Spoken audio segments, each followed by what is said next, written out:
ஸ்ரீமத் பகவத்கீதை அத்தியாயம் 12. அர்ஜுனன் சொன்னது: கேசவா, இவ்வாறு எப்பொழுதும் யோகத்தில் உறுதிப்பாடுடன் உம்மை உபாசிக்கும் பக்தர்கள் மற்றும் பிரம்மத்தை உபாசிக்கும் ஞானிகள், இவர்களில் யோகத்தை நன்கு அறிந்தவர் யார்? பகவான் ஸ்ரீ கிருஷ்ணர் சொன்னது: என்னிடம் மனதை வைத்து யோகத்தில் நிலைத்தவராய், மேலான ஸ்ரத்தையுடன் கூடியவராய் யார் என்னை உபாசிக்கிறார்களோ அவர்கள் யோகத்தில் நிலை பெற்றவர்கள் என்பதே என் கருத்து. ஆனால் யார் எங்கும் சமபுத்தி உள்ளவர்களாய் இந்திரியங்களை நன்கு அடக்கிக் கொண்டு சொல்லால் விளக்க முடியாத, தோற்றத்திற்கு அப்பாற்பட்ட, எங்கும் வியாபித்தும் சிந்தனைக்கு எட்டாததும் நகராததும் நிலைத்திருப்பதுமாகிய பிரம்மத்தை உபாசித்து கொண்டு எல்லா உயிர்களின் நன்மையில் ஈடுபட்டுள்ள அவர்கள் என்னையே வந்தடைகிறார்கள். பிரம்மத்தில் சித்தத்தை வைத்தவர்களுக்கு வழி கடினமானது. ஏனென்றால் உடல் உணர்வு உடையவர்களால் அவ்யக்தத்தை அடைவது கடினம். ஆனால் பார்த்தா, யார் எல்லா கர்மங்களையும் என்னிடத்தில் அர்ப்பணித்து என்னையே மேலான கதியாக கருதி சிதைவுறாத யோகத்தால் என்னையே தியானிக்கிறவர்களாய் உபாசிக்கிறார்களோ, என்னிடத்து செலுத்திய மனதை உடைய அவர்களை மரணத்தோடு கூடிய சம்சார சாகரத்திலிருந்து விரைவில் கரையேற்றுகிறேன். என்னிடத்தே மனதை நிறுத்தி வை, என்னிடத்து புத்தியை செலுத்து, பின்பு என்னிடத்தே வசிப்பாய் என்பதில் சந்தேகமில்லை. தனஞ்சயா, இனி சித்தத்தை என்னிடத்தில் உறுதியாக நிலைநிறுத்துவதற்கு இயலாவிட்டால் அப்பொழுது அபியாச யோகத்தால் என்னை அடைய விருப்பம் கொள். அபியாச யோகமென்றால் மனதை இறைவனிடம் வைப்பதற்கு தினமும் ஒழுங்குமுறையுடன் பயிற்சி செய்வது. அபியாச யோகத்தில் உனக்கு திறமை இல்லாவிட்டால் எனக்காக மேலான கர்மத்தை செய்பவனாக இரு.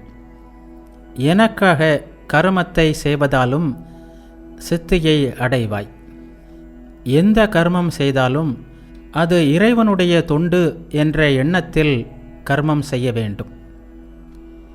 இனி இதை செய்வதற்கும் சக்தியற்று இருந்தால் பிறகு என்னிடம் சரணடைந்து தன்னடக்கம் பயில்பவனாய் எல்லா கர்ம பலனையும் தியாகம் செய்.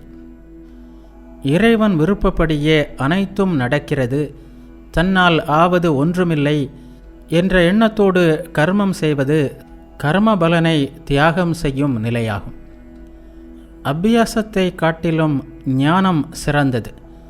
ஞானத்தை காட்டிலும் தியானம் விசேஷமானது. தியானத்தை விட கர்ம பலனை தியாகம் செய்வதால் விரைவில் சாந்தி உண்டாகிறது.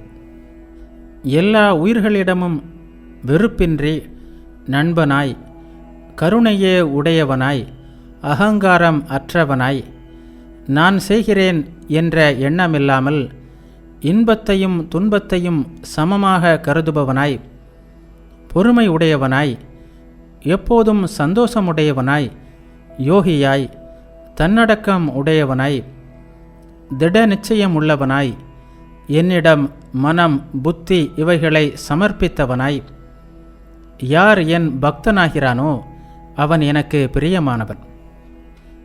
யாரால் உலகம் துன்பப்படுவதில்லையோ, மேலும் யார் உலகத்தால் வரும் துன்பத்தால் பாதிக்கப்படுவதில்லையோ, இன்னும் யார் களிப்பு, கோபம், அச்சம், கலக்கம் இவைகளிலிருந்து விடுபட்டவனோ அவன் எனக்கு பிரியமானவன்.